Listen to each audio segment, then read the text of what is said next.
it's still fun for me, you know? Yeah, for sure. That's good. It sounds like a passion, you know? Yeah, I mean, it's tough to get away from, man. Like, there's no better feeling to me, like, you know, to teach group fitness, man. Yeah, for sure, for sure. With that being said, so you come back to LA, right? You're now a founding coach. I think one of the things that's always interested me, especially as you kind of talked about, right? Like Rumble, Box Union, Box and Burn, like really they're evolutionary in that they were the bridge between the fighter's gym you had to go to, you know, over in, you know, Lincoln Heights, you know what I'm saying? Or, you know what I mean? Or like, I'm not going to say no names, but, you know, some really like kind of just fitness brands, right? That kind of utilize boxing. But now we're starting to see these companies like bridge the gap and like, so, but they're evolving too, right? They're learning a lot. And now you see a lot more coaches kind of like stepping into that space.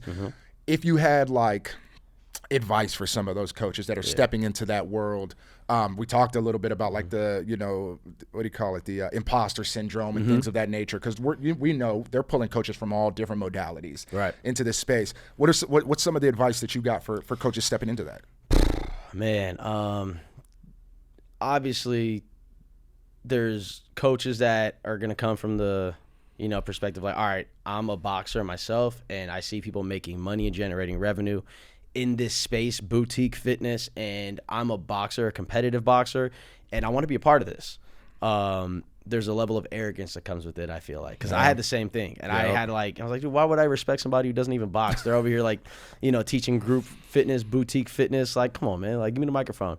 And then I had to see like, oh, this isn't an easy job. And I was like, okay, that's so true. Though, so like the arrogance I had of like, yo, I'll train the mids. I'm sick with it. You know, I got a little Instagram following. Like, I got abs, I got muscles. Like, yo, I'm gonna do this job. This is easy work. I didn't have a respect for that. You know, that ability to, you know, command a room, like how these amazing instructors do in all aspects, in all modalities. And vice versa, if you're somebody who's really well-rounded in the fitness space, whether you tie to Equinox, Soul Cycle, Barry's, all these, you know, big name companies, like you can get a certification, you could take the classes, you can aspire to be in these gyms and these concepts, teach their classes, and then come teach a boxing class thinking that it's going to be the same. And it's not. You need to really dive in and do your homework and dive into the sport. So really learn the boxing, really be in the gyms, really hit the mitts, really like, you know, train, shadow box, do all of it prior to like, you know, because there's that imposter syndrome that you're going to get. You could be a really good group fitness instructor and have zero boxing skills, and you'll still be able to teach a class, but you're not going to teach as good of a class and offer something valuable to people. Especially as the coach who can do both. Right? Yeah. Like if you're good at fitness and you're good at that boxing thing, especially in that space right there that we come from. So either one you come at it from, like, because I came in from like, yo, I sparred, I train all the time. My boxing is what I do. I hold the mitts, and like you gotta do your homework, dude. You gotta do your homework and like have respect for all of it. Don't have any arrogance about it at all, because you know.